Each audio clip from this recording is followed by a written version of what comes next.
Welcome, ladies and gentlemen, to this Select Committee on Energy Independence and Global Warming hearing.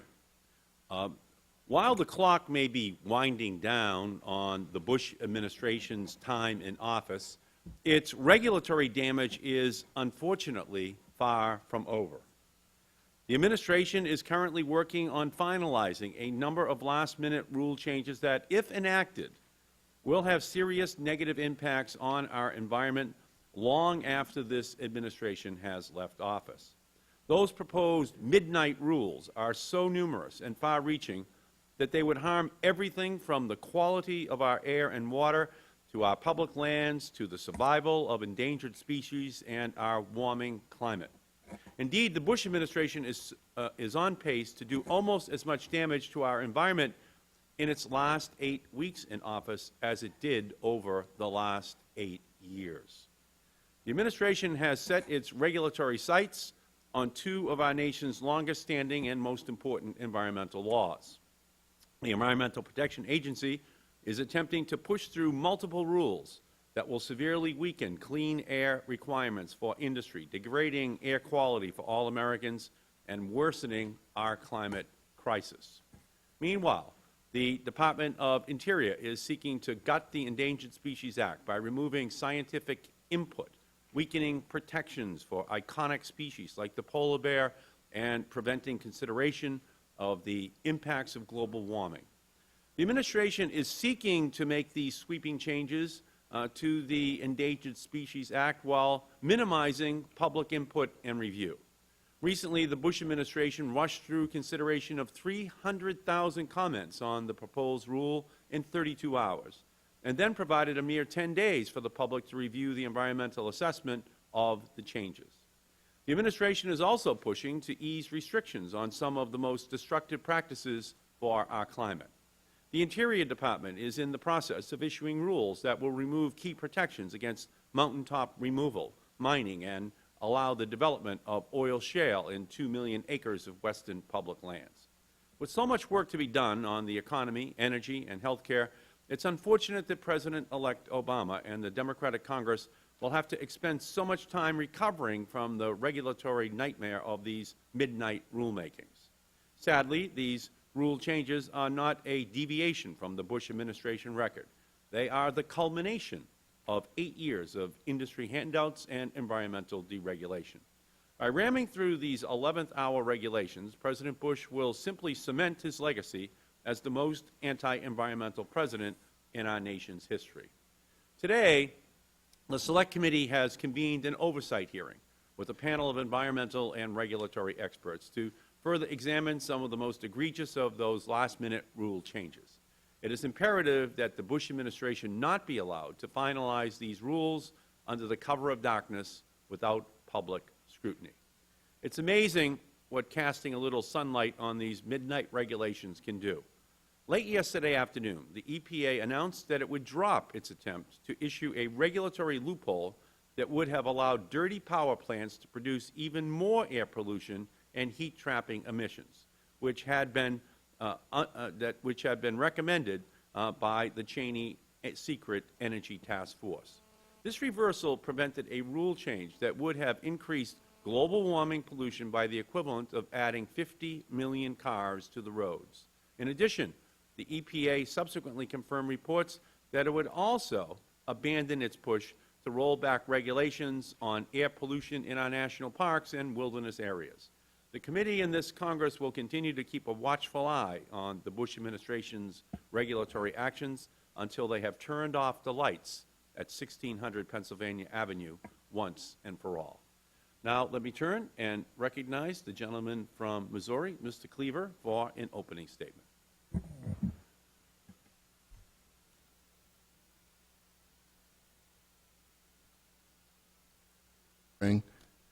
Because I think that it is important for the nation to understand what is actually taking place as the Bush administration winds down. They are also winding up their efforts to do further damage to the U.S. environment.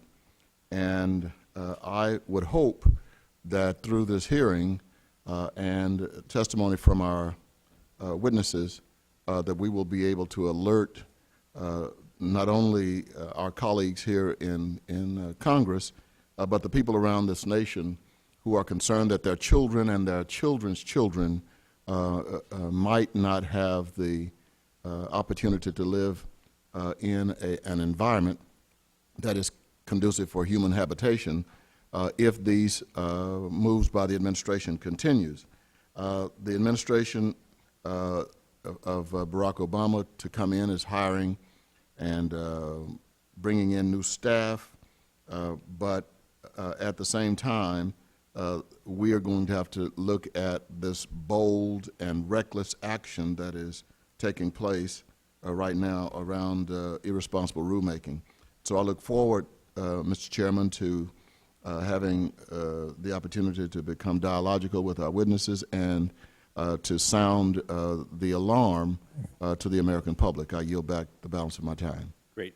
The gentleman's time has expired. The Chair recognizes the gentleman from New York, Mr. Hall. Thank you, Mr. Chairman, for holding this important hearing, and thank you to our witnesses today for being here, especially my fellow New Yorker, Mr. Kennedy. Pleased that we're holding this hearing today to call attention to these several so-called midnight rules affecting the environment that the outgoing administration has proposed. They apply to a very technical subject matter that is often overlooked by the media, particularly in the wake of all the press coverage associated with the incoming administration. But if allowed to stand, these rules could have very serious long-term effects on human health, the environment, and Congress has a responsibility to conduct appropriate oversight of these actions. Take, for example, just 3 of the regulations under consideration here today. First, if allowed to be implemented, the administration's rule changing the Section 7 consultation process under the Endangered Species Act could have far-reaching implications for how the federal government protects endangered species. Section 7 of the ESA requires federal agencies to consult with the Fish and Wildlife Service and/or the National Marine Fisheries Service when either of the 2 services determines that a federal agency's action could impact a threatened or endangered species. The purpose of that consultation is to seek solutions to mitigate any harmful effects on wildlife. The proposed final rule awaiting action at OMB would reverse this process, instead allowing federal agencies their own discretion as to whether they need to consult with the services. The effect of this rule would be to take away the decision-making authority from trained biologists and instead place it in the hands of political appointees in the bureaucracy. It is yet another attempt to politicize decisions that should be based purely on sound science. The administration also proposes weakening the Clean Air Act with respect to pollution in the national parks. EPA currently measures air pollution in the national parks based on a 3-hour and 24-hour increment. A proposed final rule awaiting action at OMB would change the measurement metric to annual pollution averages, thus allowing for significant spikes in pollution during the peak summer months.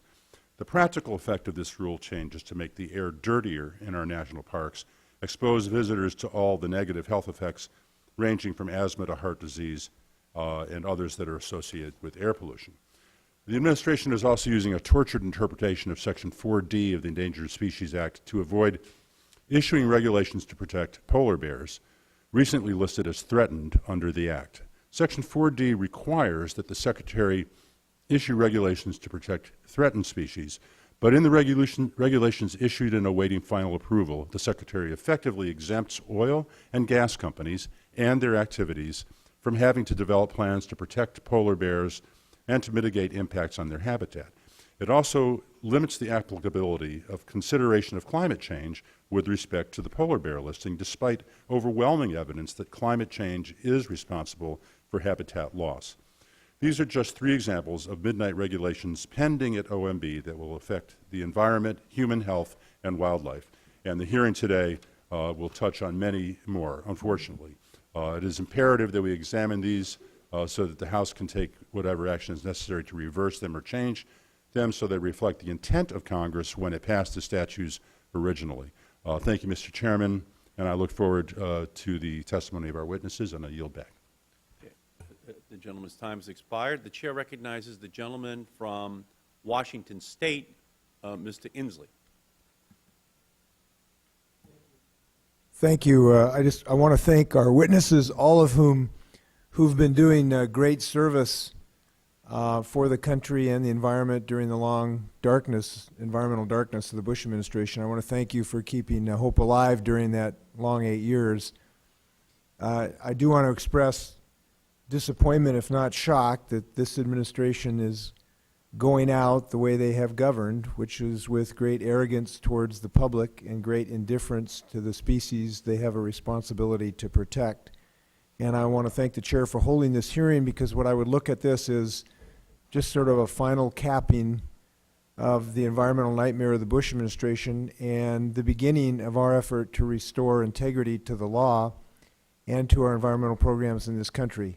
And I think we should use this as a springboard to be back here January 6th to really redouble our efforts to following the law. Thank you. Great. The gentleman's time has expired. Now we'll turn to our witnesses. And our first witness today is Mr. Robert F. Kennedy, Jr., who is president of the Waterkeeper Alliance. Mr. Kennedy is one of our nation's foremost champions for clean water and clean air, who has led the fight to restore the Hudson River and protect New York City's water supply. For his environmental leadership, Mr. Kennedy was named one of Time Magazine's Heroes of the Planet.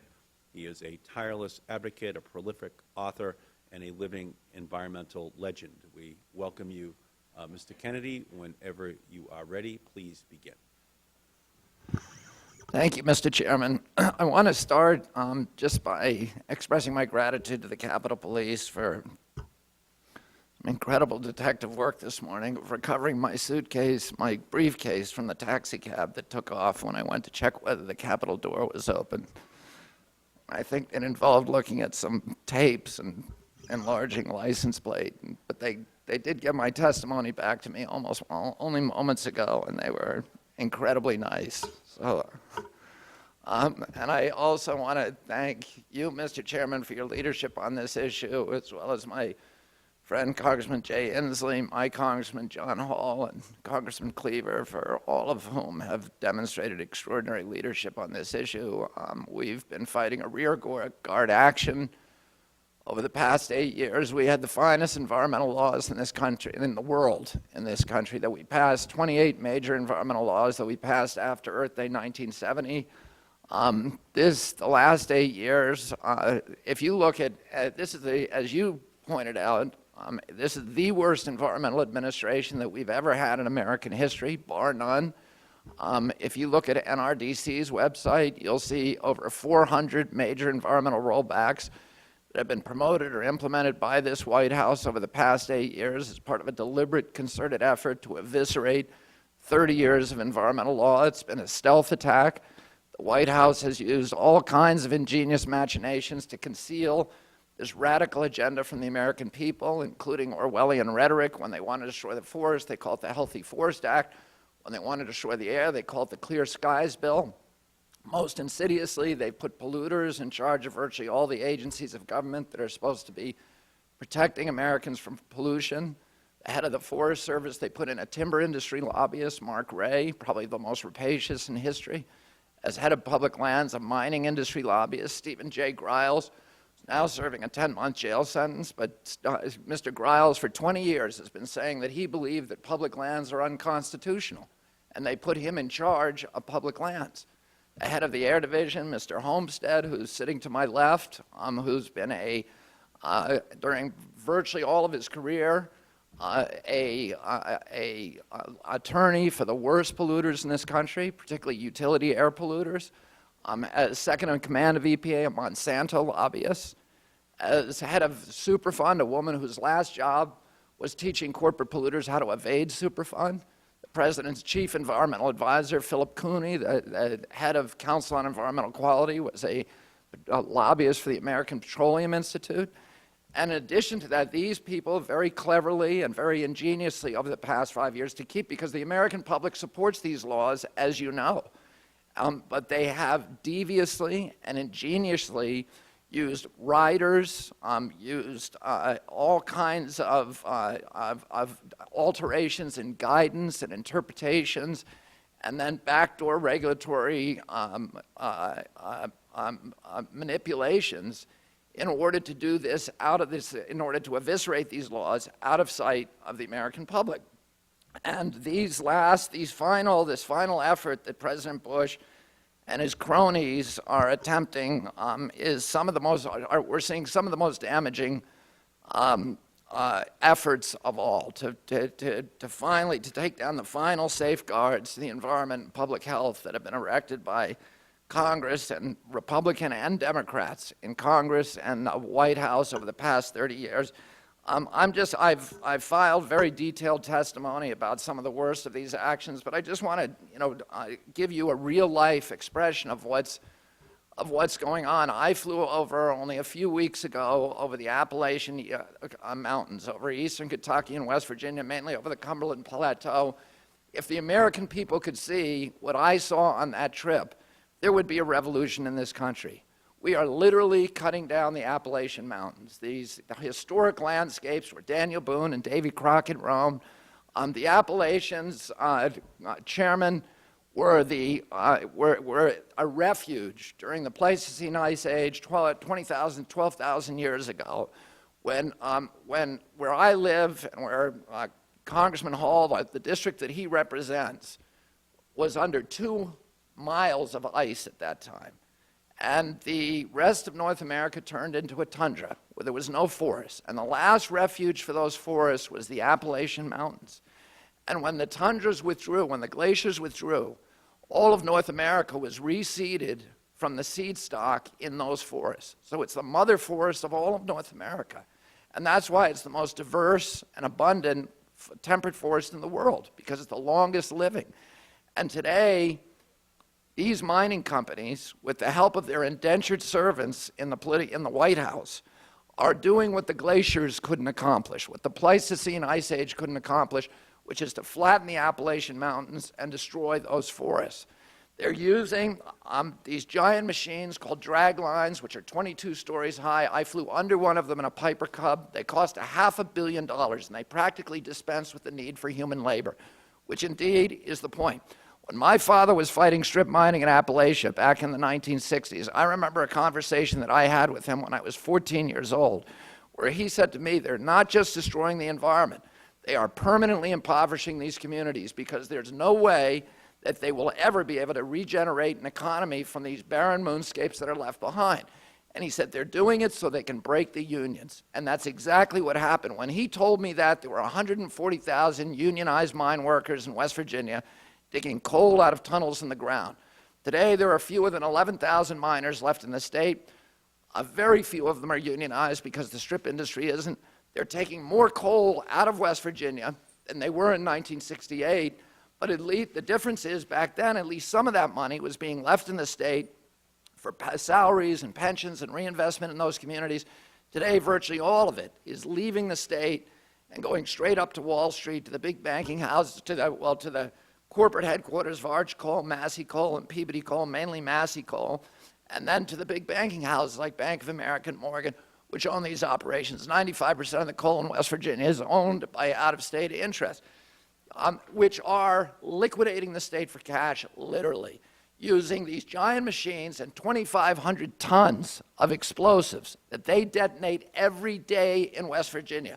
The power of a Hiroshima bomb once a week. They are blowing the tops off the mountains to get at the coal seams beneath. Then they take these giant machines and they scrape the rock and debris and rubble into the hollows and into the adjacent river valleys. They flatten out the landscapes, they flatten out the valleys. They've already flattened 400,000 acres of the Appalachian Mountains. By the time they get done, within a decade, if this rule goes through and you don't succeed in getting rid of it, they will have flattened 2,200 miles, an area the size of Delaware. According to EPA, they have already buried 1,200 miles of America's rivers and streams, these critical headwater streams that are critical to the hydrology and to the water quality and to the abundance of the wildlife and the forests and the biota of those regions. It's all illegal. You cannot, in the United States, under the Clean Water Act, dump rock, debris, and rubble into a waterway without a Clean Water Act permit, and you can never get such a permit. So Kentuckians for the Commonwealth, my good friend Joe Lovett, sued the companies in federal court in front of a conservative Republican federal judge, Judge Charles Hayden. And Judge Hayden, during that hearing, I want to tell you this, he said to the Corps of Engineers colonel, who was there to testify, he said, "You know this is illegal. It says so in the Clean Water Act. How did you happen to start writing these permits to allow these companies to break the law and engage in this criminal activity?" And he said, quote, the colonel answered him, said, quote unquote, "I don't know, Your Honor, we just kind of oozed into it." And Judge Hayden, at the end of that hearing, said exactly what I just said. It's all illegal. It's been illegal since day one, and he enjoined all mountaintop mining.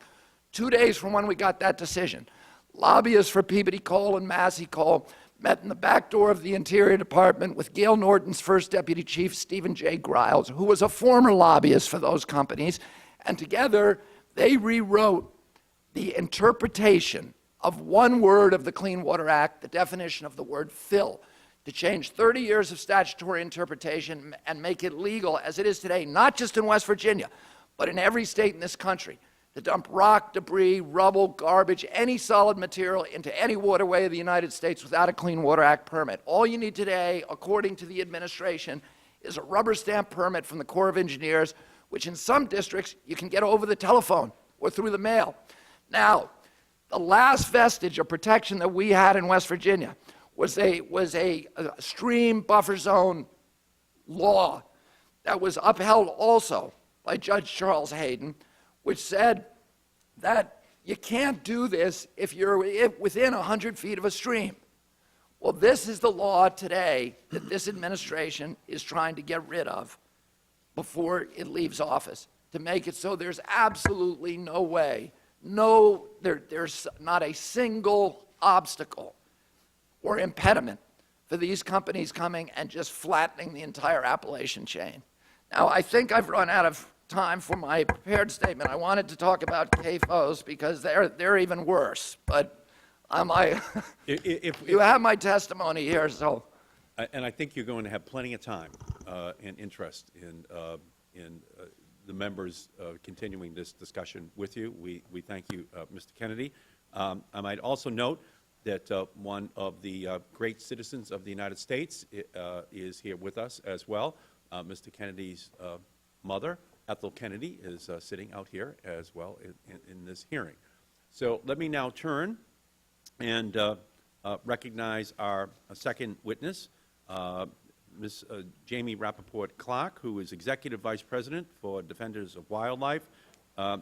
She has spent 20 years in government service, primarily with the U.S. Fish and Wildlife Service, where she served as Director from 1977 to 2001.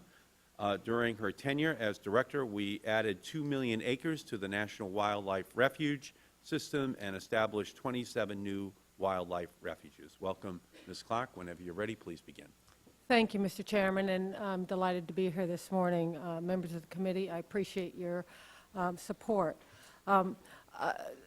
It's hard to follow the eloquent testimony of Mr. Kennedy, but what I will add to that is just the sheer frustration of the last 8 years. As you mentioned, I was a public servant my entire career up until the day Mr. Bush took office.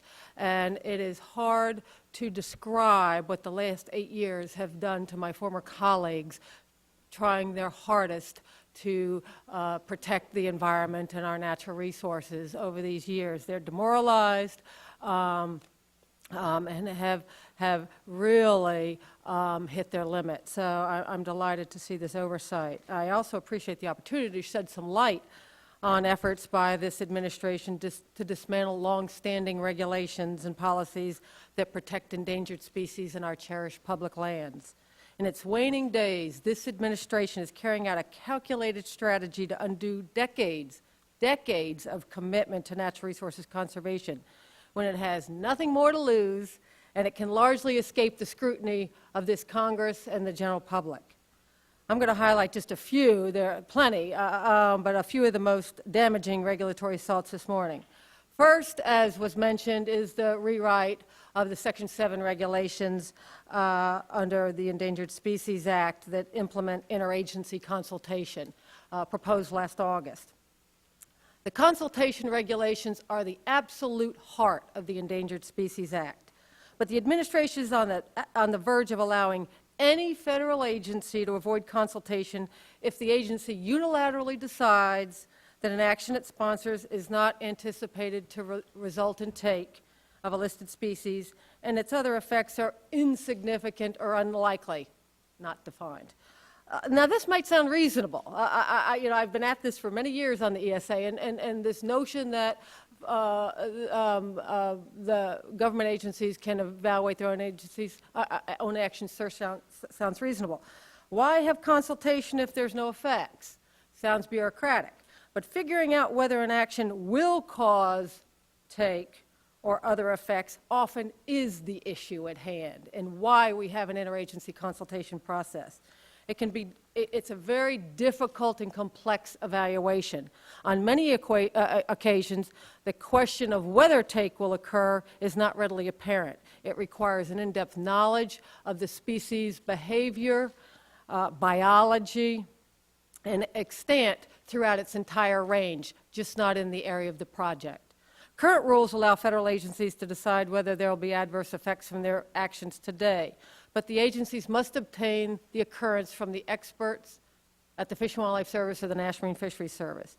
Under this administration's proposal, however, independent species experts at one of the services no longer are in the review loop. They no longer review federal agency judgments about the effects of actions that it sponsors, clearly allowing the fox to guard the chicken coop. This administration is also proposing to drastically narrow the consideration of federal agency impacts even when consultation does occur. There'll be no review of federal actions that contribute to effects on a species, even if it's substantial impacts, if the effects would still occur to some extent without the action. Even though scientific evidence builds every day that greenhouse gas pollution is a significant cause of adverse effects on wildlife, the proposed rules would make it nearly impossible to consider these impacts on species, such as the polar bear, that we all know is threatened by global warming. The Congress should act promptly to stop this dismantling of Section 7 consultation. If legislation isn't successful by stopping the proposed rule, the incoming administration of President-elect Obama should prevent it from going into effect, if possible, or take steps to minimize its effect while undoing the regulations finalized in the last days. Second is this administration's repackaged effort to prematurely delist the gray wolf in the northern Rocky Mountains, one of this country's most amazing and successful species recovery efforts of the last century.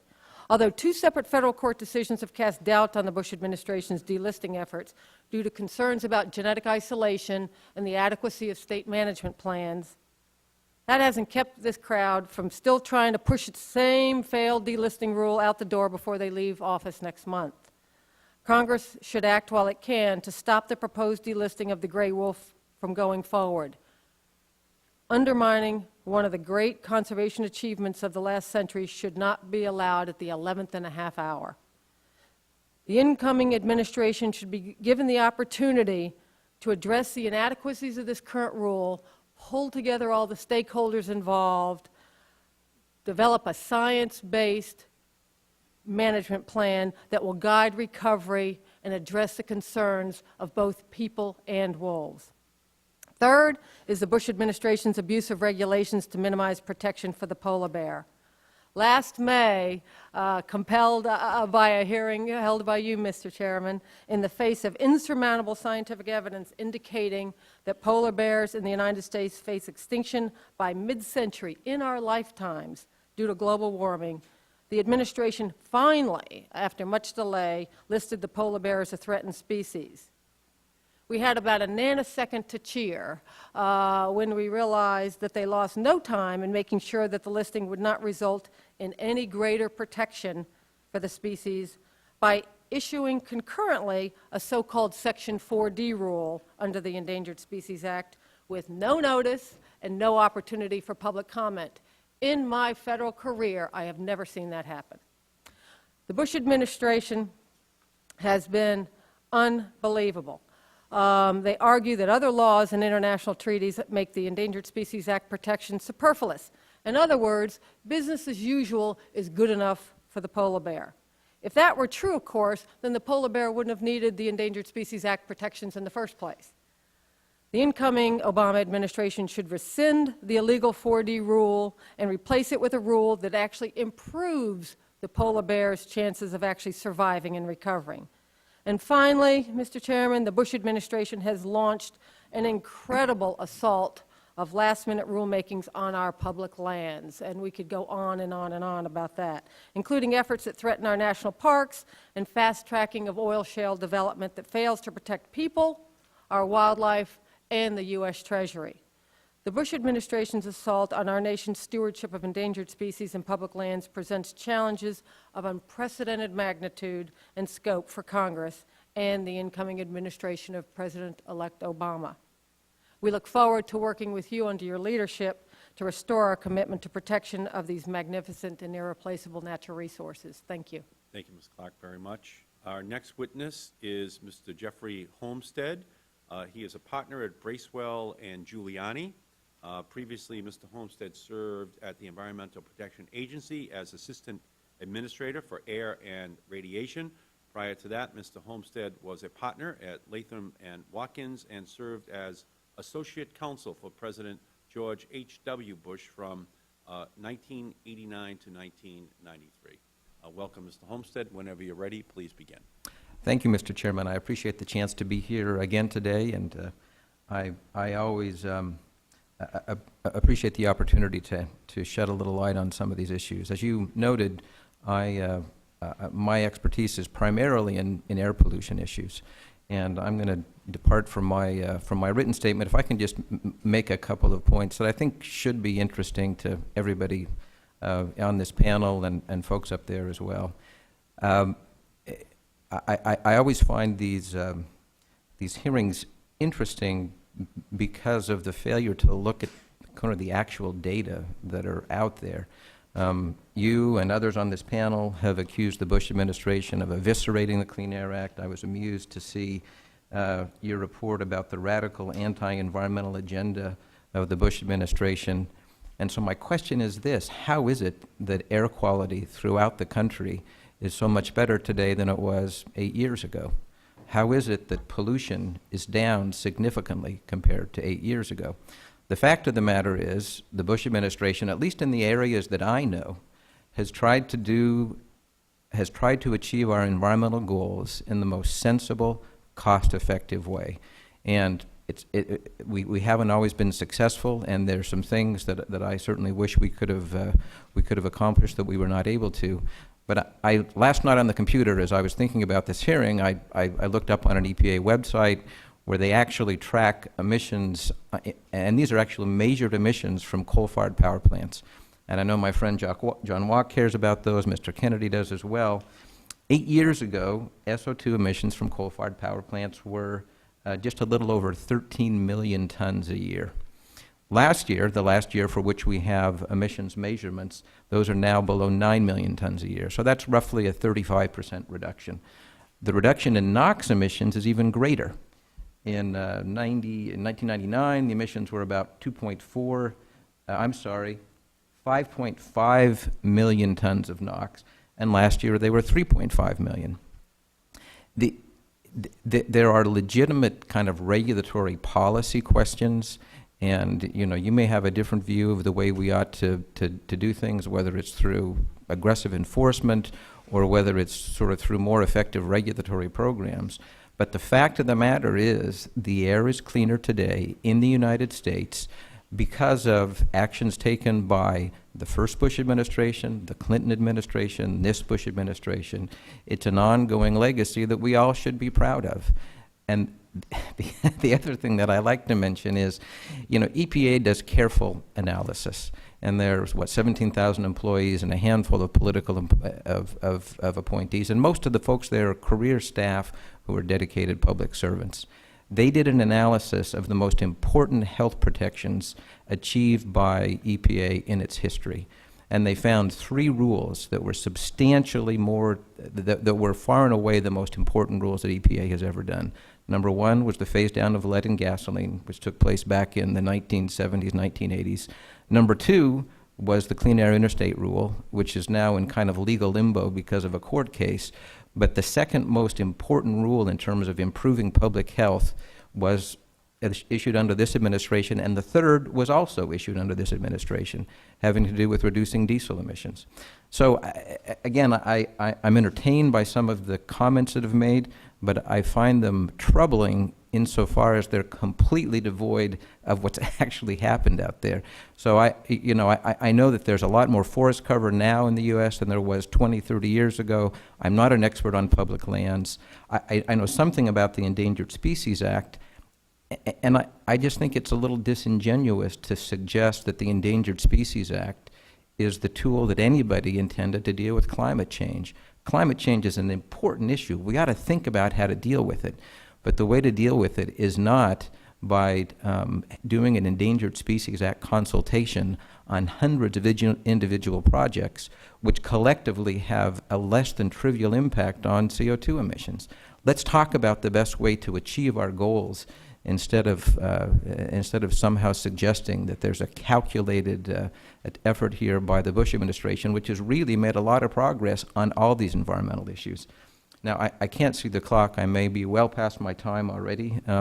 But rather than talking about midnight regulations, let's talk about individual specific issues and what is the best way to achieve the objectives that I think we all share. Thank you very much, and I really would be quite happy to answer any questions that anybody has. Thank you, Mr. Homestead, very much. And our final witness, Mr. John Walk, is the Clean Air Director at the Natural Resources Defense Council. Prior to joining the NRDC, Mr. Walk served at the Environmental Protection Agency, where he helped implement the Clean Air Act. Mr. Walk is one of the preeminent experts on clean air issues in our country. We welcome you, sir. Whenever you're ready, please begin. Thank you, Chairman Markey and members of the committee. I am pleased to appear before the committee for this important hearing. I'm even more pleased that the 2 harmful air pollution rules I addressed at length in my written testimony were abruptly abandoned by EPA yesterday, which renders nearly all of my written testimony moot, so I look forward to questions from the committee. In all seriousness, though, let me first answer Jeff's question. How is it that the air is cleaner today?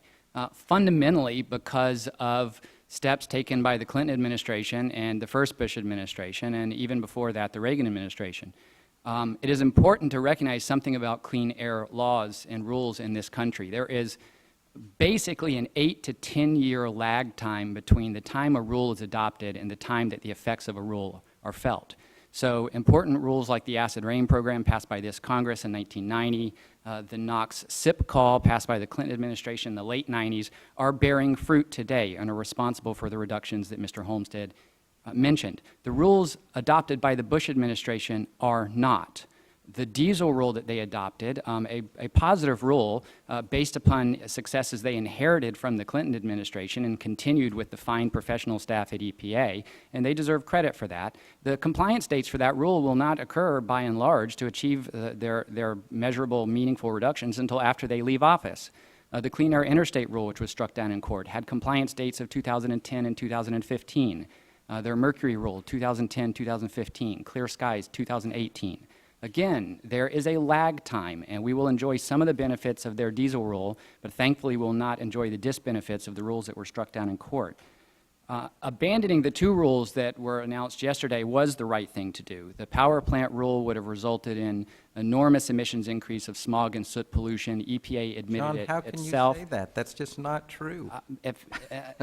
I thought I was testifying now, but if you'd like to testify There will be plenty of time. Very good. I'll look forward to that. EPA's rulemaking record itself projected that the rule would have increased pollution in entire counties throughout states like Indiana, Tennessee, Michigan, Arizona, Georgia, Ohio, Wisconsin, Pennsylvania, New York, Illinois, and others. I took that from EPA's own projections.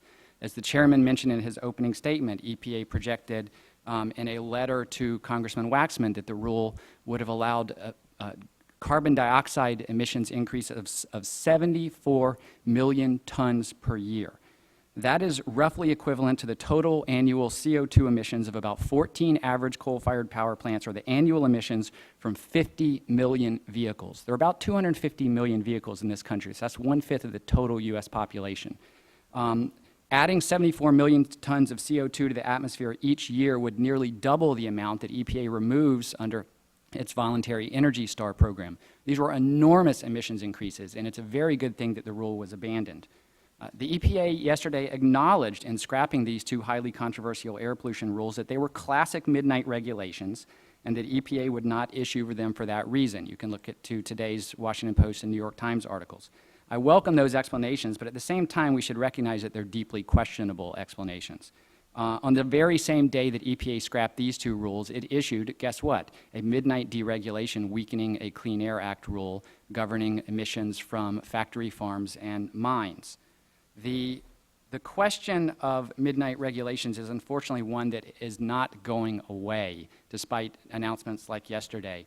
With permission of the chairman, I would like to enter into the record a 60-page document prepared by EPA. It's an internal document that I obtained and I don't believe has been publicly released before, that contains EPA's own list of rules that they plan to adopt in 60 days from the Environmental Protection Agency. It's startling the number of days, the number of rules that will be issued and signed in December and January according to this own list, so I commend it to the committee's attention. EPA will issue controversial rules and harmful rules under the Clean Air Act by January 20th. They have told us they will do so. One, for example, will allow increased emissions from chemical plants, oil refineries, pharmaceutical plants, and the like that have multiple pieces of equipment. They also issued a rule just last month, actually, that will reduce the number of lead monitors that should be required in this country. After the rule was directly overruled by the White House less than 24 hours before the rule's signature, it prohibited EPA from monitoring lead emissions from facilities that emit more than 1,000 pounds per year of lead. Instead, the White House allowed EPA only to monitor facilities emitting more than 2,000 pounds of lead, resulting in more than 200 lead polluters nationwide that will now go unmonitored. This will affect residents in Indiana, Michigan, Pennsylvania, Ohio, New York, Texas, and Minnesota that will not have the benefit of lead monitors downwind of cement plants, oil refineries, or lead smelters in their communities, thanks to this irresponsible White House intervention. In conclusion, I will just note that the Obama administration already has a lot to do to clean up air pollution and global warming pollution from power plants. We really should not saddle them with the additional insult and injury of these midnight regulations. Thank you. Thank you, Mr. Walk, very much. So let's have a little discussion then, because some have asserted that the Bush administration's midnight regulations are not really rushed and they're not really secretive.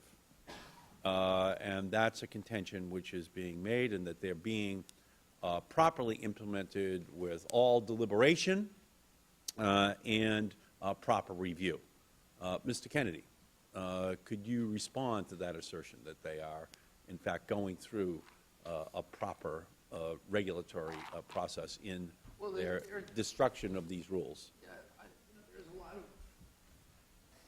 There are many, many examples. I mean, normally regulations, what the Bush administration has even said in the past in a court case over the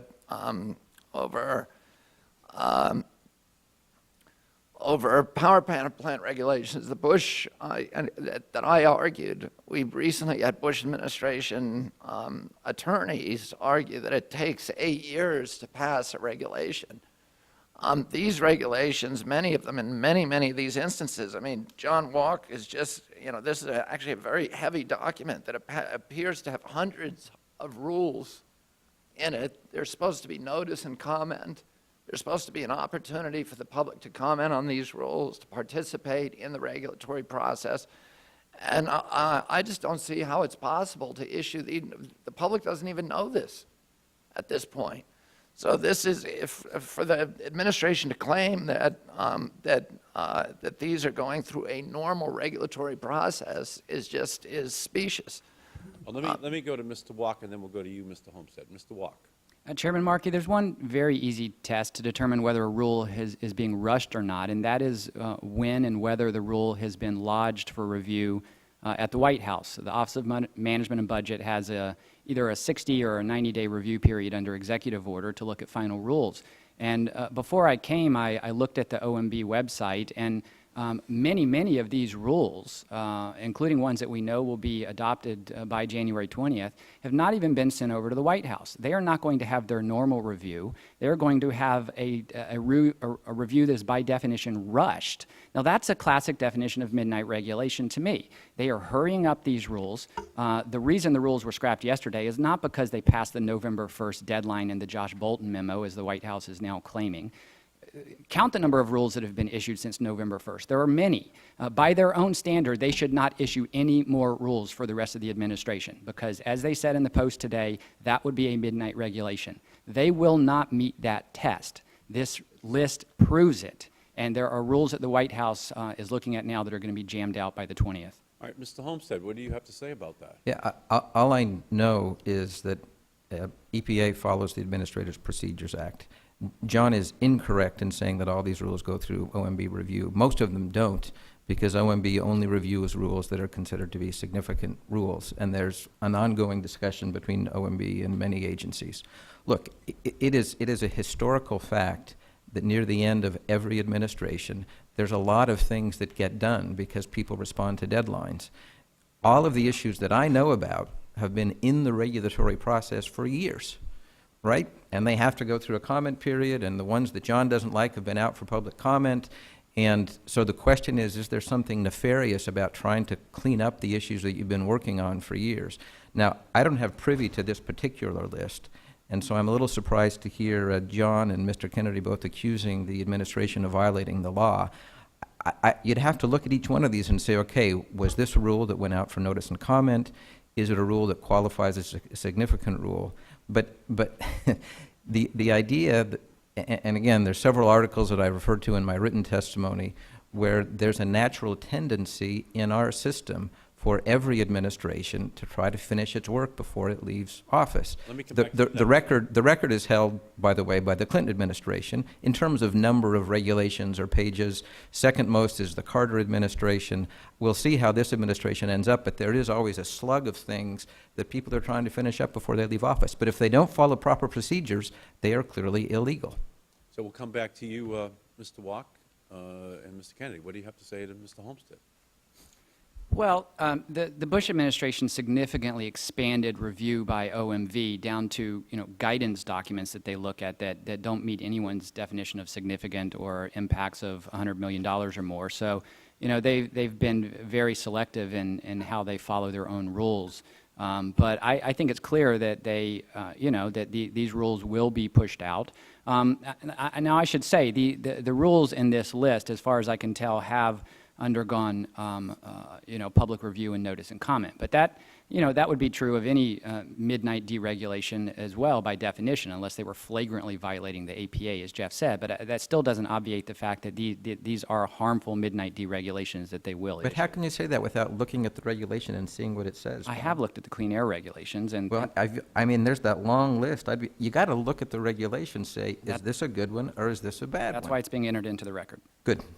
And Mr. Kennedy, do you have any comment you'd like to add at this point? I think Mr. Walk has covered it.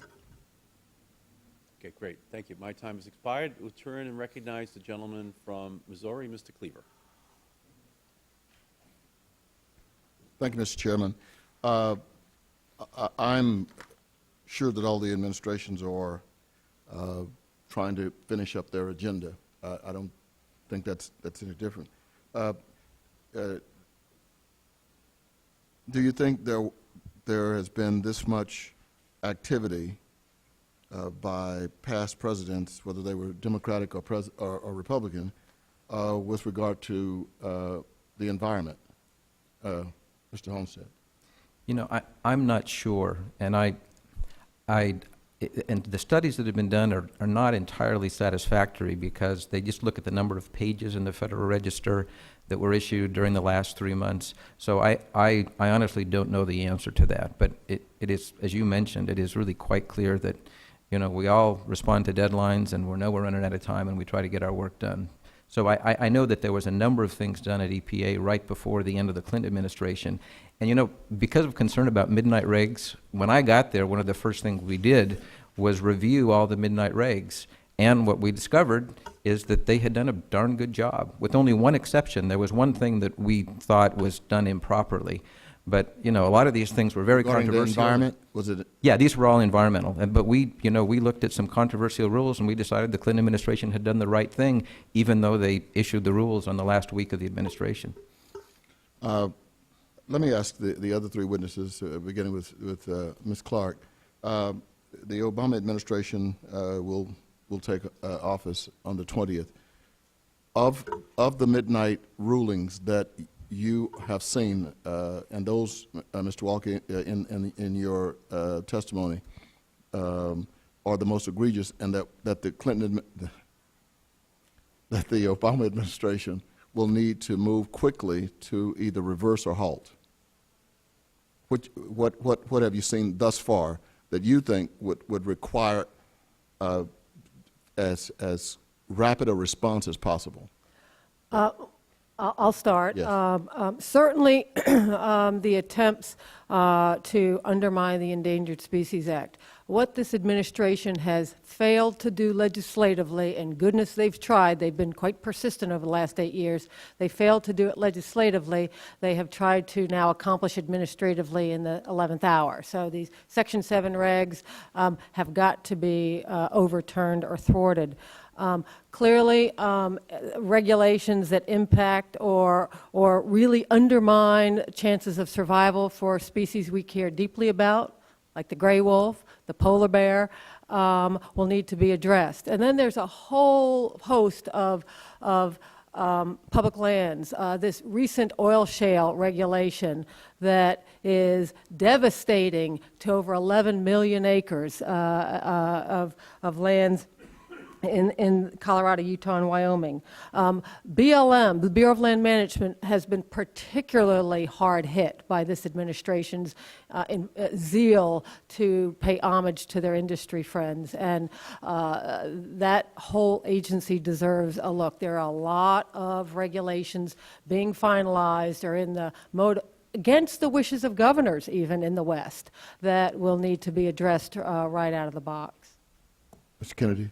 Well, number one on my list would be the mountaintop removal that I talked about the 100-foot stream buffer zone, because the damage that will be caused as a result of that will be allowed, as a result of that rule, will be very quick, and it will be irreparable, and it will be monumental, literally destroying entire mountain ranges. Already 460 of the largest mountains in West Virginia have been taken down and are just holes in the ground. You can actually go to Google Earth and go to the home page and type in your zip code, and you can look at the mountain that has been removed in order to heat your home. But this will remove the final restraint on that practice, and so I would say that would be number one on my list. The factory farming regulations, removing the efforts by the administration to remove factory farms from not only the Clean Water Act, but also from CERCLA and EPCRA, which regulate the air discharges from those facilities. But as you know, these are facilities that, over the past 20 years, farming has been transformed in this country and taken off the farms by a few large corporations, which shoehorn millions of chickens into tiny cages where they literally can't turn around, and then dose them with hormones and arsenic so that they literally lay their guts out over a short and miserable life. Hundreds of thousands of hogs are put into warehouses, again, in tiny cages, where they produce millions of tons of waste. A hog produces 10 times the amount of waste as a human being. So a facility with 100,000 hogs produces the same amount of fecal waste as a city of 1 million people. Well, the waste is as virulent and obnoxious and as dangerous as human waste, and it should be regulated by the Clean Water Act, and under the law it was. But this administration has removed it from that regulation so that these big corporations can simply dump the waste into the waters or onto the land. And there was the Bush administration for 8 years has been trying to completely remove all legal restraints on these practices. And this final regulation will, in fact, do that. So I would say that this was the regulations on factory farms are probably some of the worst.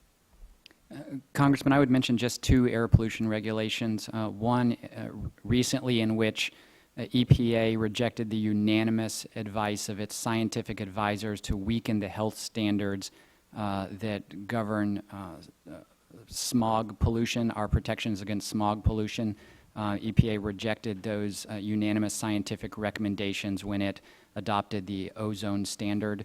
And secondly, a rule that we expect to be issued by the end of the term that I referred to in my written testimony, in which EPA will create essentially a loophole in accounting gimmicks to allow oil refineries and chemical plants to pollute more under the Clean Air Act of carcinogens and smog and soot pollution. Thank you.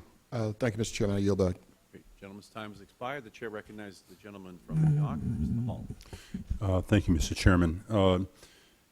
Ms. Clark, in the rules that you've seen issued or canceled, or in any actions that you've noticed over the last 8 years, has there been any effective regulation that you have seen that may help the overfishing and the depopulation of the fisheries of the Northeast, something that's been written about a lot lately? Unfortunately, not to my knowledge. And in fact, the undermining of the Endangered Species Act changes that they have underway will potentially harm all listed species, 1,400 listed species, and those that are trending towards imperilment as well. So for those species that are in trouble in the ocean environment and may in fact deserve protection of the Endangered Species Act, this regulation will certainly hurt them. And so I expect that the way that this government has gone about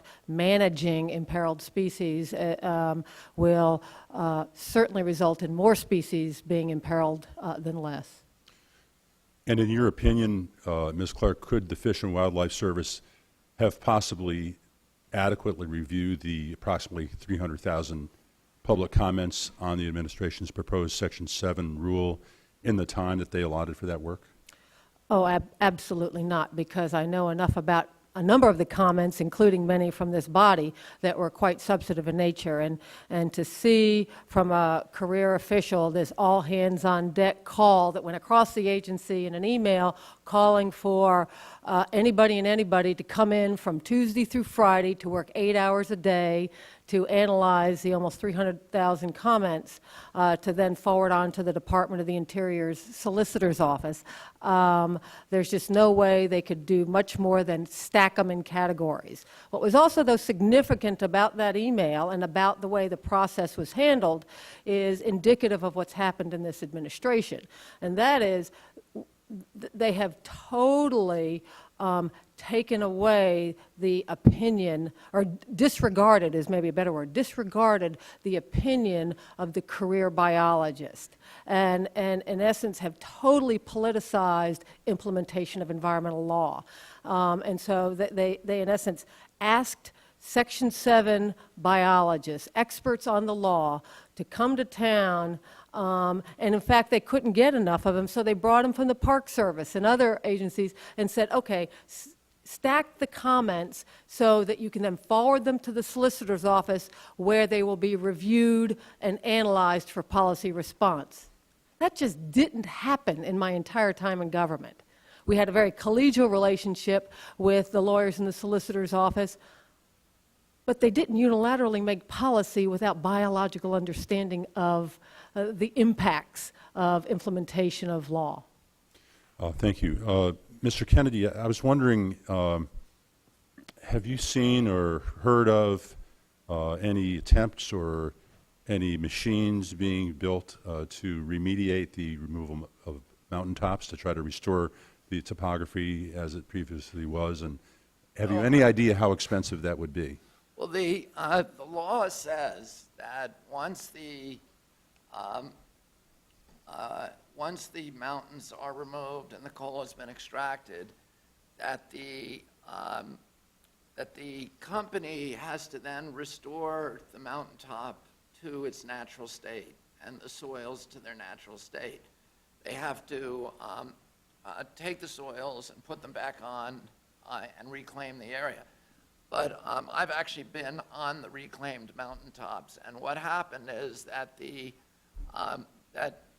state agency, which is a classic captured agency, that is basically just a hand puppet for the regulated industry, along with the Office of Surface Mining and EPA under the Bush administration, have approved an interpretation of the law to say that rock is the equivalent of soil.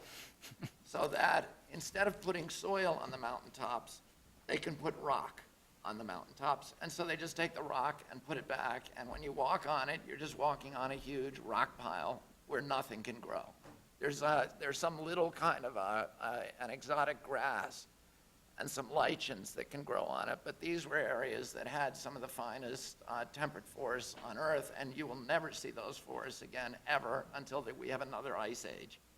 So that's what that's the kind of the level of deception, of public deception, and the manipulation of these laws that we've seen unprecedented come out of the Bush administration. And the people who dream up these schemes, are so venal and mendacious and dishonest, because the law is there that says you have to grow the forest back. Everybody knows it. Everybody can read that law. And yet you have a conspiracy among these regulatory officials who are basically just, as I said, indentured servants for the lobbying groups and for the industries that they regulated. And they come in there and save and plunder our natural resources and plunder the best of our country. I say one other thing, just an answer to your earlier question. We just argued this week against EPA a case in the Supreme Court which the Bush administration is trying to remove all regulations on or weaken the regulations for fish kills at power plants. Now, power plants are the single greatest killer of fish in the oceans. The East Coast power plants, by their own records, kill 1 trillion fish a day on their 1 trillion fish a year on their intake screens. 1 trillion fish a year on their intake screens. There's a single power plant, the Salem nuclear power plant in the Delaware River, that sucks up the entire freshwater flow of the Delaware every day, and it literally combs the life out of it. Martin Marietta, which is the company that put the man on the moon, that was hired by the Salem nuclear power plant to do its fish kill studies, said that plant alone kills 175 billion bay anchovies every year, 165 billion weak fish every year. And it stopped counting after that and said this is going to cause the crash of all the fish in the Delaware estuary system, which in fact happened. And so these power plants, more than the commercial fishery, are impacting huge, huge mortalities on our ocean-going fish. And the Bush administration is doing everything in its power to try to fight the regulations that would require these plants to install the best available technology for preserving fish. Thank you. I'll just, if I may, just wrap up by saying, in response to comments by Mr. Homestead and Mr. Walk, that in New York, first of all, the last couple of summers we've had hot spells, extended heat spells, where the entire state has been under an air quality alert. Now, I remember, I've grown up in Elmira and spent most of my life in the Hudson Valley. I remember many times having cities be under an air quality alert. City of Poughkeepsie, City of Peekskill, City of New York, Albany, what have you. But having the farmland and the forest land and the Adirondacks, the entire state be under an air quality alert where people with asthma or respiratory problems, the elderly and the young are told to stay indoors, not in specific cities, but in the entire state. To me, that's only happened in the last couple of years, and it's inconsistent with a statement that air quality is better. I realize that's not a scientific sample of the entire country, but that is an experience that this state has had. And lastly, regarding whether or not this is intentional and systematic, responding to, once again, to you, Mr. Homestead, and those who say that this is somehow different, we had the administrator of EPA sit here on the one-year anniversary of the Supreme Court decision in Mass versus EPA and refuse to give us the internal documents that the staff at EPA had been working on, and we were unanimously, both sides of the aisle, forced to vote for a subpoena for those documents because the administration, as they do with the VA and as they do with the Justice Department and as they do across all branches of the executive, refuse to produce documents for oversight. And so I do believe that it's systematic, and I'm looking forward to working with a more legal administration and one who believes in the law and in the Constitution and checks and balances. And I yield back. Great. Gentleman's time has expired. The chair recognizes the gentleman from Washington, Mr. Inslee. Thank you, Mr. Homestead. You made a comment in your opening statement that you were entertained by some of the statements that were made by some of your witnesses. And I want to tell you that this was not an entertaining experience for us. You know, maybe you'd think it's a joyous occasion because it's the last hearing the U.S. Congress will hear about the multiple depredations and failures of environmental policy by this administration, but it's not something that I find entertaining. I just find it flabbergasting that you come before us to crow about the achievements of this administration, saying that pollution is better than when this administration came in. In fact, the carbon dioxide levels of the planet have risen significantly, which is the #1 most dangerous, most threatening pollution. And while that has been occurring, the only strategy that the Bush administration has had to deal with it is, one, to gut the listing of the polar bear to make sure that it really didn't mean anything and didn't occasion the reduction of carbon dioxide.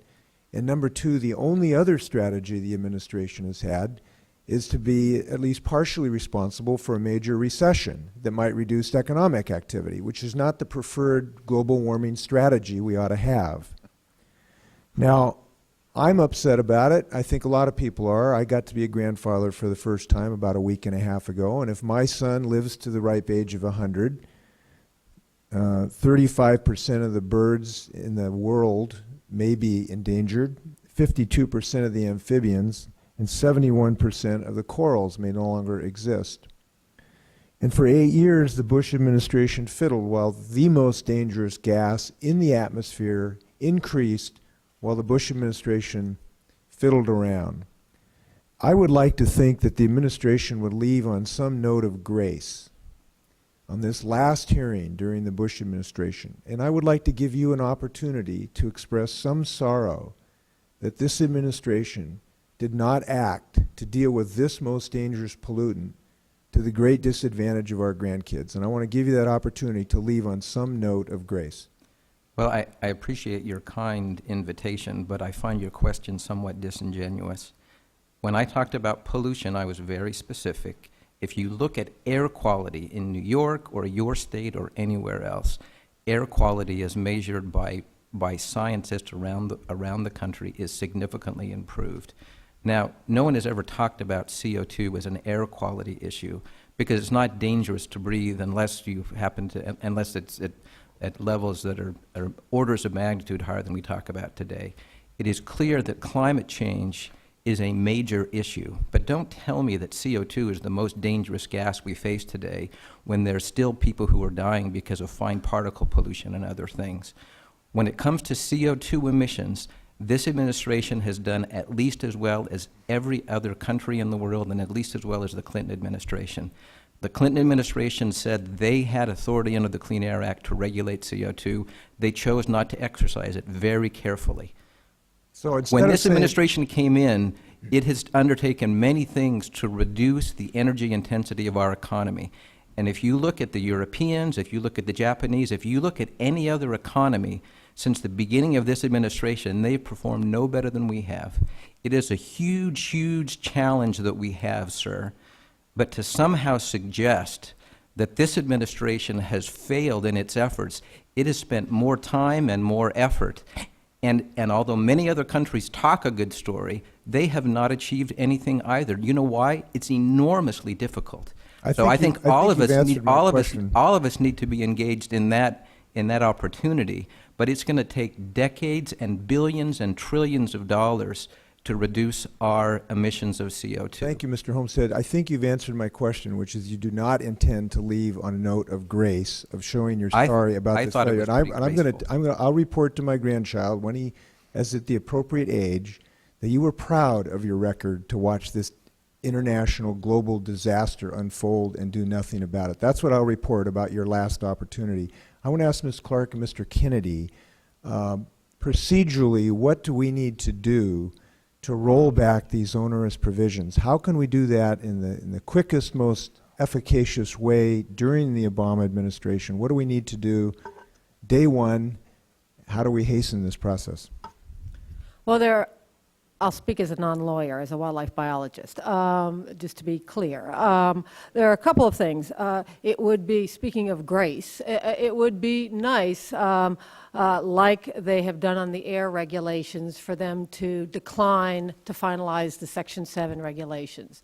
That would be a point of grace. And for an administration that has touted their desire for an orderly transition, that would be incredibly helpful for the incoming Secretary of the Interior, because it's a huge issue to have to inherit. Absent that, and if they do go forward to finalize,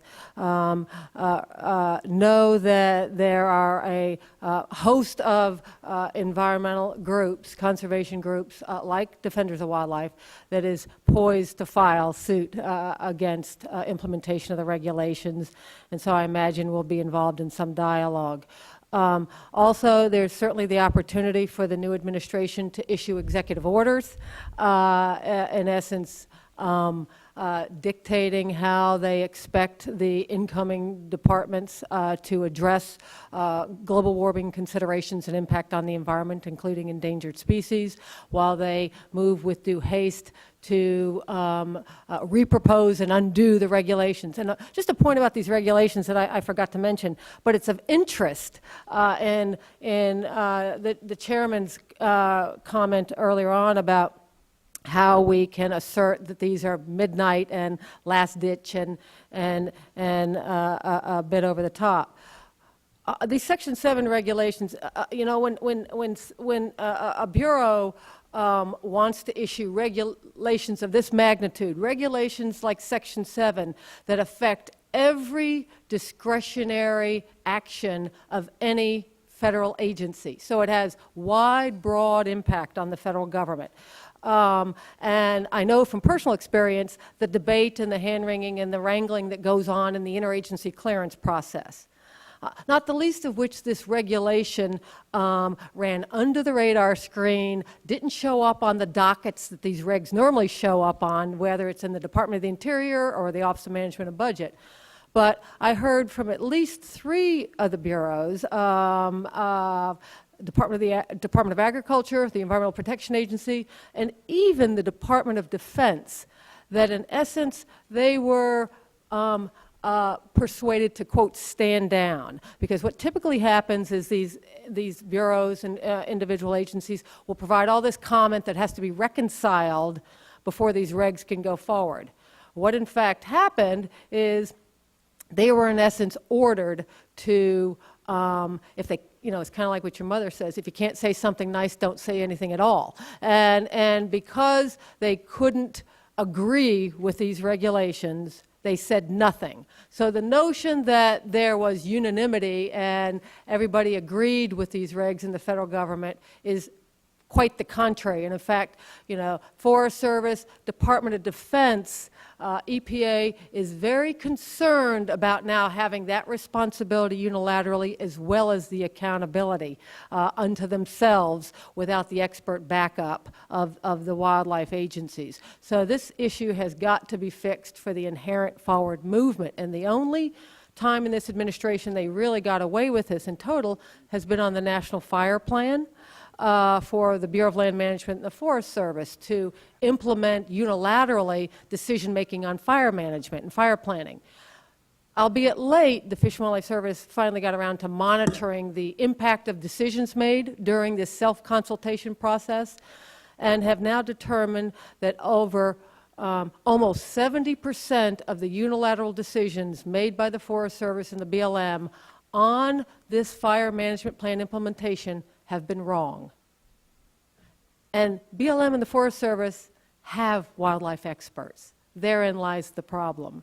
And so it's a big challenge. Thank you. Ms. Kennedy, you want to add something to that? There's three things that they should be doing. One is that Obama administration should stay all rules that are still pending, and they should prevent publication of those rules in the Federal Register, all new rules in the Federal Register. That's something that the Bush-Cheney administration did beginning the first day of that administration with the Clinton's administration's last-minute rules. Second, the Obama administration should begin talks with Congress under the Congressional Review Act. The Congressional Review Act, as you know, is a statute that gives Congress the power to review regulations after 100 days, and then to, if they disapprove of those regulations or believe they're inconsistent with the law or the public interest, Congress has the power to pass a resolution of disapproval, which then the president can sign, which effectively vetoes the regulation. That's a real choice that I hope that you will exercise. And then, of course, the Obama administration ought to do what, again, take a page from the Bush-Cheney playbook and refuse to defend regulations that it doesn't like in court, so that when environmental groups, when citizens groups, when public health groups sue the administration over the regulations, that we can achieve a regulation that protects public health and that protects the environment. I just want to make one comment in reaction to some of the things that Mr. Homestead, some of the claims that Mr. Homestead just made. One is that nobody's ever called a carbon an air quality problem. In fact, that was a pretense that the administration has tried to put over on the American people for the past 8 years. But NRDC sued the administration, won the case in court, in the Supreme Court. The Supreme Court has said, indeed, carbon is a pollutant, a regulated pollutant. It was one of the games that they played to try to avoid regulation of, what you called the most dangerous pollutant in the world, which is carbon right now.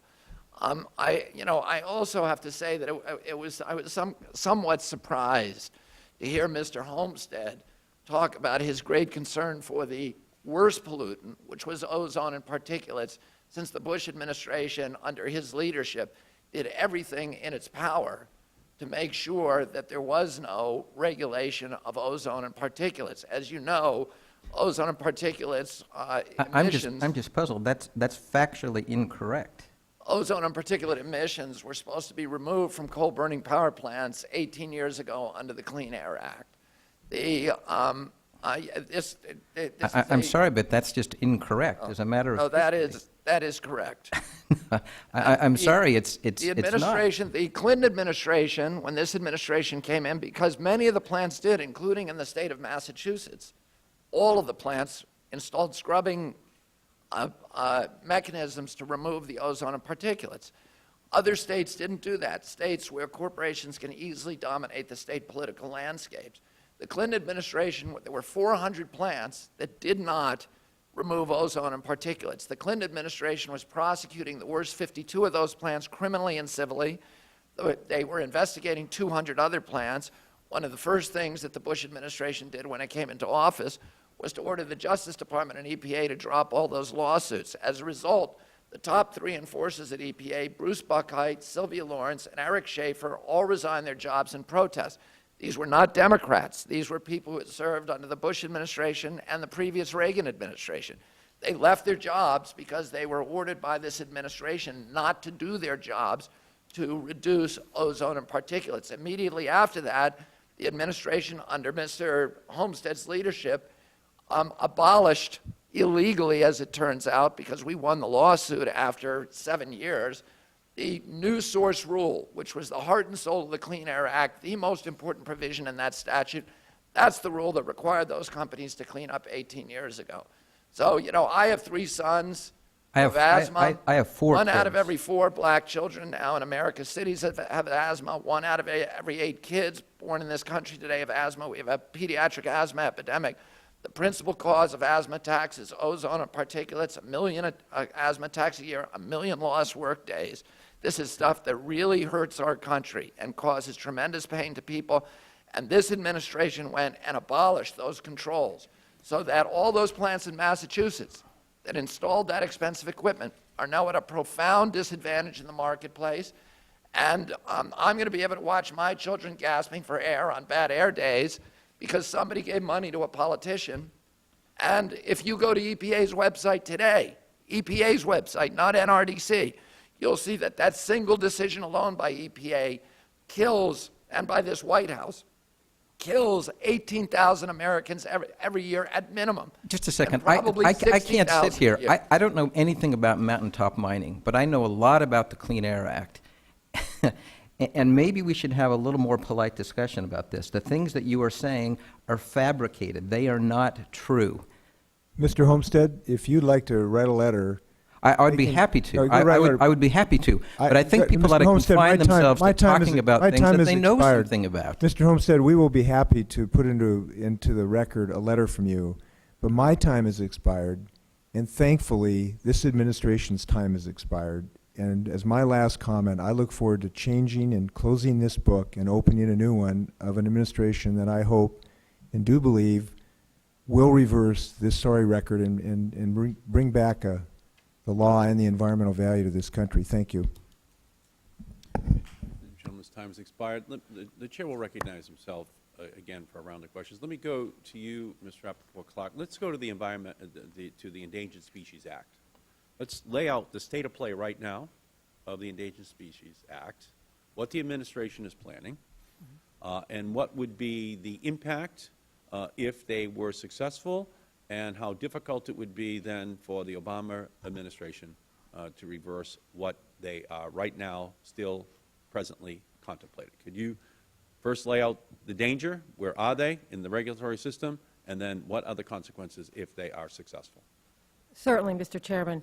Well, first, over the course of this administration, they've had numerous attempts, many caught, thankfully, by you and colleagues up here, an oversight capacity, to undermine and the Endangered Species Act administratively when they couldn't accomplish it legislatively. This big issue, the significant issue underway now, though, is the unilateral change to the interagency consultation process, which is the heart of the Endangered Species Act. By doing that, what they, in essence, have allowed are agencies to unilaterally decide whether or not their activities have effect. There's no check and balance. There's a reason for the different federal agencies, and there's a reason that they are aligned to follow different yet complementary missions. This interagency Section 7 reg cuts out the check and balance of the wildlife experts in either the Fish and Wildlife Service or the National Marine Fisheries Service. The two agencies set up to protect species and habitat in this country. That's not to say that there aren't wildlife biologists in other agencies. There are, and they're quite competent, but they're often challenged by conflicting missions. The Forest Service, the BLM, they have multiple use missions. Fish and Wildlife Service has a wildlife conservation mission. So by passing this sweeping change, we will lose the ability to monitor the condition of species across the landscape, because you'll have agencies unilaterally kind of checkerboarding impacts on species themselves, and there'll be no ability to evaluate a species condition across its range. That will affect all 1,400 listed species today, and the many more ultimately that will deserve protection now as a result of the implementation of this reg if finalized. So I expect it'll result in more species being put in jeopardy than less. It provides, an opportunity to cut corners. The other issue it does is it allows the agencies to disregard certain effects, and that's how they get at global warming. In their zeal to deregulate, if you will, all of the protections afforded the polar bear by finally listing it a number of months ago through this 4D rule, they in essence have excised global warming from consideration. And that's just unprecedented. I'm not here to say that this nation's consideration of global warming and how to deal with the threats of global warming should be borne on the back of the Endangered Species Act.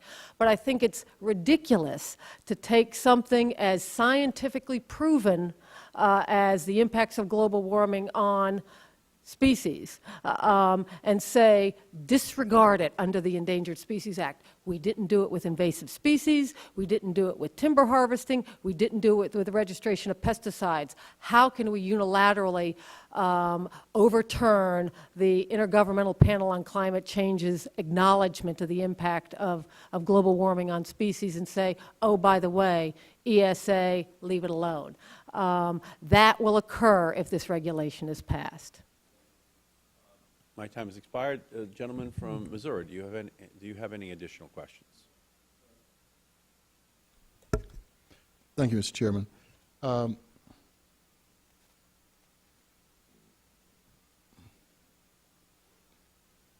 sat in the House last night and nervously awaited a vote, the final vote on a rescue package for the automobile manufacturers, and I sat there probably longer than anybody else trying to understand how we could put ideology ahead of the best welfare of the country. And I think everybody up here, I really, in my heart, would at least want to believe that everybody here is trying to do the best thing. I do get nervous when I hear that CO2 is not a pollutant. I mean, I listen to a debate on television, and I'm losing hair right here, so I don't have a lot to pull out. Mm-hmm. And I wanted to pull some hair out because I couldn't believe that in 2008 people are arguing whether CO2 is a pollutant. I don't think there's any question about that. CO2 is a pollutant. Are you suggesting it's a nice pollutant? I mean, No, there's a difference between, air quality has always meant the air that we breathe and its effect ambient on air. us. The air that we breathe, it's an effect on us. The question of whether Ambient. ambient air, yeah, the air that we, I'm not suggesting that CO2 is not a pollutant or that it's not a problem. That was never my point, and I'm sorry if I misunderstood. Okay, Yeah. well, maybe I misunderstood. What were you saying? I was making a distinction between all of the other pollutants that have historically been regulated under the Clean Air Act in order to protect air quality, the air that we breathe. CO2, no one is claiming that by breathing CO2 we're doing any harm to ourselves. Yes. It's a very different kind of an issue, but it is, the Supreme Court has said, it is a pollutant under the Clean Air Act. And there's a lot of kind of detailed legal issues there, but please don't misunderstand. I think CO2 is an issue that we have to deal with, yes.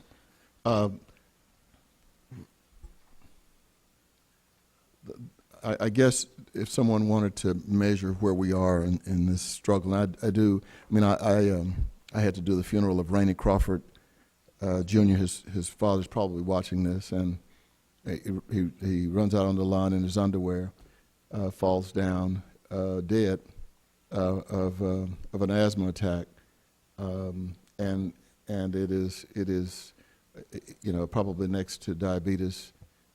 It is the most dangerous. It has the most dangerous impact on African Americans. It's so pervasive. I grew up about 300 yards from what we called at the time the cesspool, which was the city's treatment plant, and I was about another 200 yards, 500 yards from the landfill, because they're historically, as you know, placed in minority communities. And so I try to speak dispassionately in this committee, but in my spirit, I'm screaming. I mean, I'm screaming. I know too many people who are in cemeteries because of this. So, and that's not your fault. I just became very concerned over what I thought you had said. But then I look at the fact that in 8 years, the EPA administrator has testified before Congress. You know how many times? I don't know. 2. One of the most significant agencies.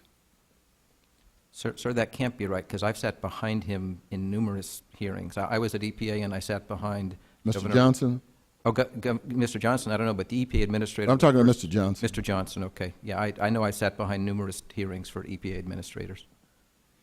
With the gentleman yield just briefly, Yes. just for the record, the EPA administrator did not appear before the House Energy and Commerce Committee, which has the legislative jurisdiction over the EPA, for the first 6 years of the Bush administration. That is the committee with jurisdiction over it.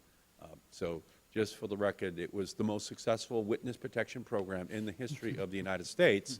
Republican Congress, Republican committee, Republican agency, Republican president, the head of the EPA, that is the environmental minister of the United States, as the rest of the world's environmental ministers are looking for leadership, is not asked to testify before the committee in the United States House of Representatives with jurisdiction over that agency. So I would say that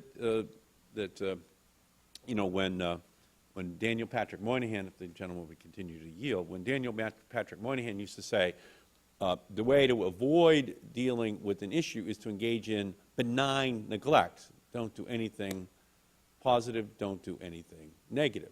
However, this was really a policy of designed neglect, an actual policy of designed to ensure that these environmental issues would not be dealt with, and it required a Republican Congress, and not calling the EPA administrator for 6 consecutive years to testify before the House of Representatives. So I know that's a fact. Mr. Inslee and I sit on the Energy and Commerce Committee, and for most of that time, if you put the EPA administrator on a panel of 2 people, the committee would have had a 50% chance of picking him out of a lineup of 2 people. So it was a very successful program. If you don't know the name of the EPA administrator, people remember Mr. Ruckelhaus's name. People remember names of 30 years ago better than they know the name of the EPA administrator today. It's just a fact of the matter. I apologize. No, thank you, Mr. Chairman. The point I was trying to make, you've already made quite eloquently, which was that the statement that this administration has done is, we have done, quote, as well as any other country in the world with environmental issues. And I think when we start trying to meet the lowest common denominator of success, we are falling like a rock with regard to our leadership in the world. And I will just close out by asking you if you, I mean, if you think that with the EPA not appearing before congressional committees is a sign that we are really committed to cleaning up this environment for unborn generations. You know, I've certainly had the opportunity on a number of occasions to testify, and I appreciate your thoughtful questions. In my heart of heart, I believe that the best way to determine our commitment to the environment is to look at the state of our environment and to ask ourselves, is the air cleaner today than it was 8 years ago? The answer is yes. I don't, the other measurements are harder to come by. There's no doubt that CO2 emissions have increased over the last, there's no doubt about that. But air quality, as we measure the air we breathe, is significantly cleaner. In CO2, we have a major challenge, a worldwide challenge. And as I said, we're doing, no other country, despite their rhetoric, is doing better than we are when it comes to reducing CO2 because it's an enormous challenge. I agree. If Mr. Kennedy was correct when he provided us with opening comments about the people who are now in positions of significance with regard to our environment, who are at least opposed to most of the things that we are for, and I think the majority of the American public. I mean, is it like, you know, like putting a werewolf in charge of the silver bullet store? I mean, first of all, are all of the people he mentioned, they're strong environmentalists? I mean, you would argue that they are strong environmentalists. What I can tell you, I mean, he says some things about me that were not right. I'd never represented a coal-fired power plant before I came to let's eliminate you. But I think what you have to do is look at people and what they've done. And are there people in the Obama administration who have worked for industries who will now have these positions? I think the answer is probably yes. But those are people who understand the issues, who truly want to do what's right for the country. And I know that Mr. Kennedy has, you know, does not support some of the people, or maybe all the people in the Bush administration. But I think you need to judge them by actually, you know, what has been accomplished under their leadership. And I think that's the same way we should judge the Obama administration. I don't think, my view, we don't look at, you know, regulatory controversy or number of hearings, or we look at, is the air cleaner? Are our emissions decreasing? Is the water cleaner? Is the land better protected? Those are the kind of measures that I think we can all agree on. And I think we'll have a much more productive conversation if collectively if we have that in mind. Because I think that is kind of an ultimate goal that we can all agree on. Thank you, Mr. Chairman. The gentleman's time has expired. The gentleman from Washington State. Here's what I would ask then in conclusion. And that would be that each one of you give us your 2-minute summary to us as to what you think we should be thinking about over these final 35 or 40 days or so of the Bush administration in terms of this midnight regulatory attack and the perspective you think not only this committee but the country should have as this last-minute review of regulations and attempts to remove them from the books or modify them are being engaged in by the Bush administration. We'll begin with you, Mr. Homestead, reverse order of the way in which we began the hearing, 2 minutes to each one of you. Well, thank you again, Mr. Chairman, for giving me the opportunity to be here today. I'm concerned that that we're not doing a good job of having constructive conversations about all of these issues, and I just urge this committee to look at the merits of each of these issues, to put aside the political rhetoric, and to say, in light of our shared goals to have a cleaner environment, is this the most effective way that we can do it? And I'm not an ESA expert, but I do know that the ESA is not the way that that Congress intended to deal with climate change, and I think it's not the way that can have any meaningful impact at all. And so let's talk about climate change and how we can deal with it. And I think if we keep the conversation over the next 45 days and over the next 4 years at that level, we can all have a much more constructive conversation about climate change, which I know is of great interest to you and other members of the committee, about more traditional clean air issues, about clean water issues, about all of these things. And I would, my own hope is that some of the partisanship that has even been maybe in evidence here today can be put aside, and that we can work constructively together on these issues. Thank you, Mr. Homestead. Mr. Walk. Chairman Markey and members of the committee, first of all, thank you. I'm grateful, and the country should be grateful to you for holding this hearing and shining an important light on this problem that all too often goes unnoticed inside the Beltway and in the broader country. You know, I'm in agreement with a Supreme Court justice who once said that sunlight is the best disinfectant, and that is starting here.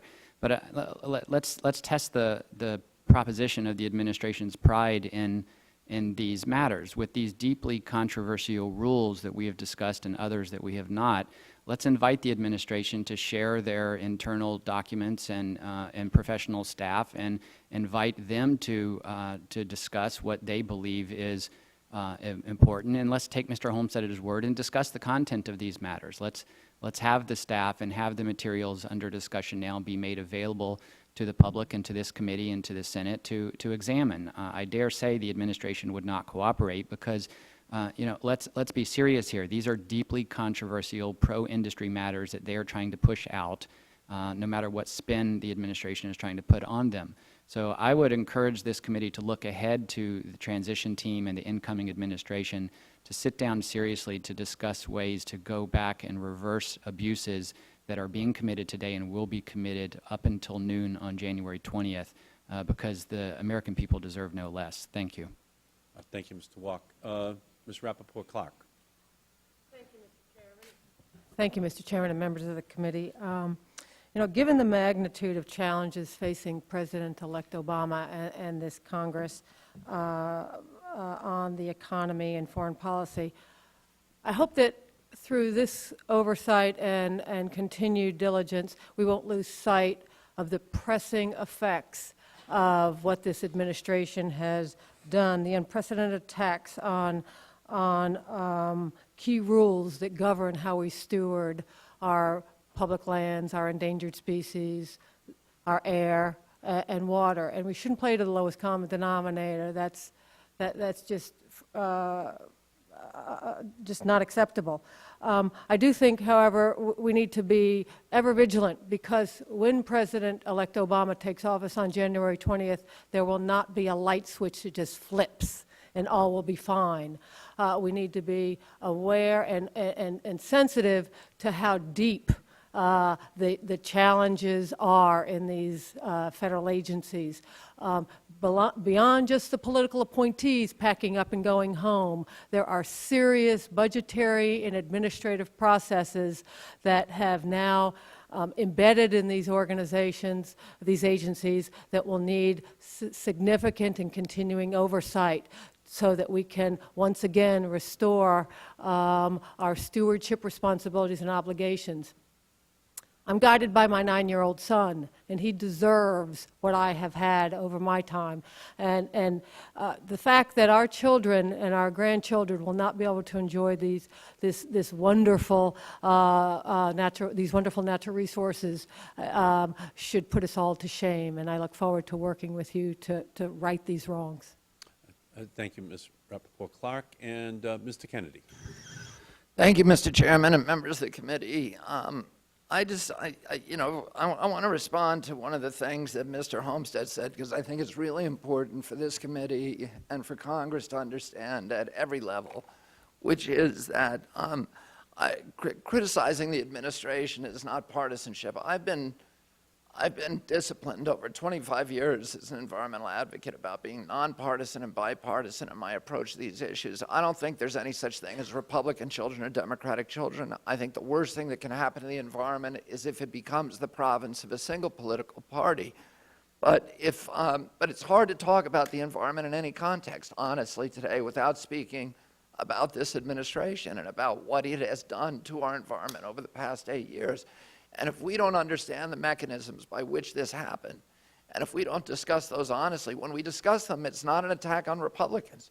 It's just we have a responsibility to tell the truth, and if we see somebody doing something that is wicked, we need to talk about it, whether Republican or Democrat. I wrote a book about this administration. I would have written the exact same book if they were Democrats. It's a critical book, but it is not partisan.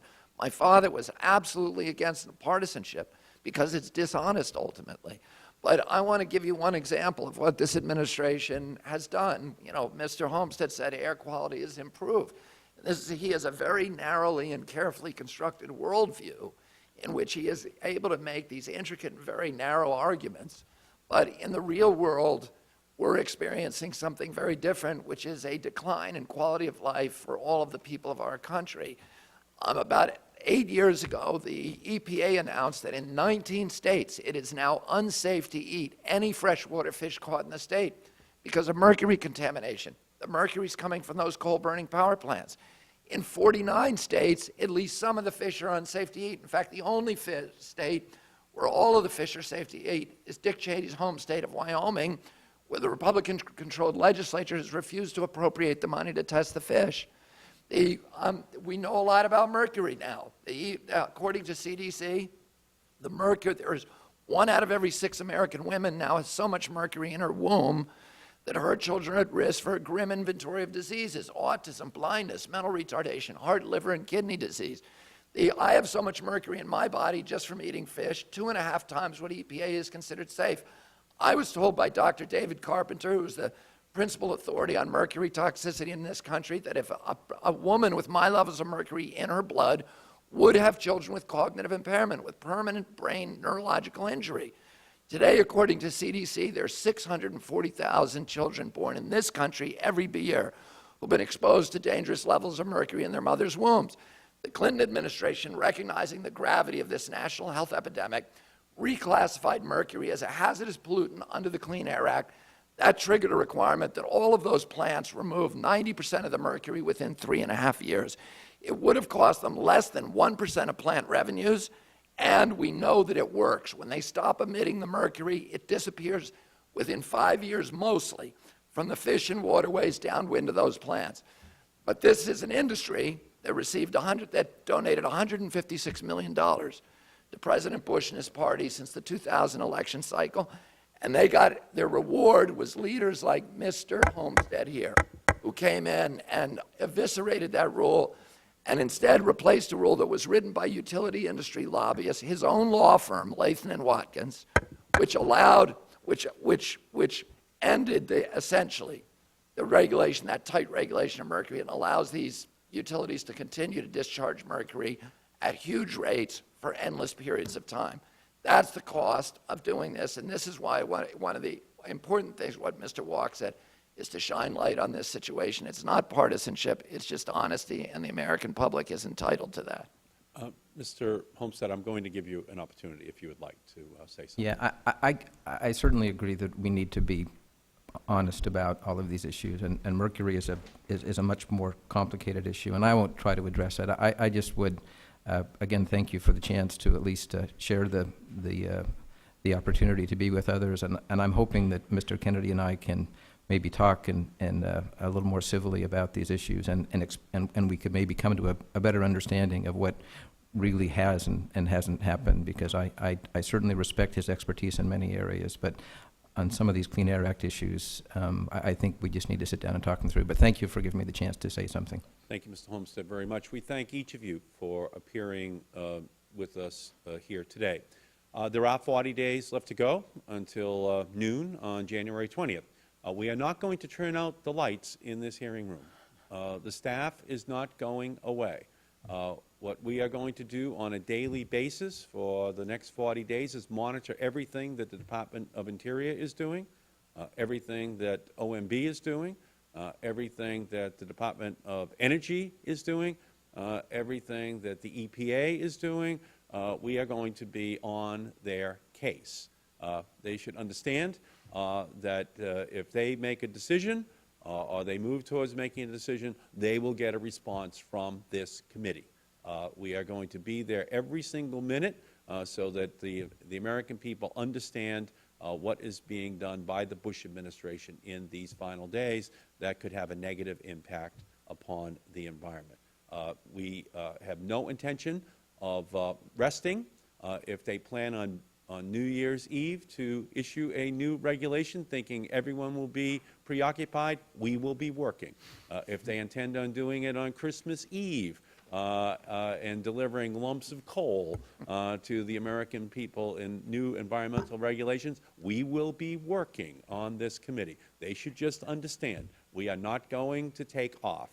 It's unfortunate, but it has to be the way in which we expect the Bush administration to act because that is the way in which they have acted for the last 8 years. So we plan on assuming that regulations will be promulgated at the point in a day where they think the least amount of media attention will be paid to it.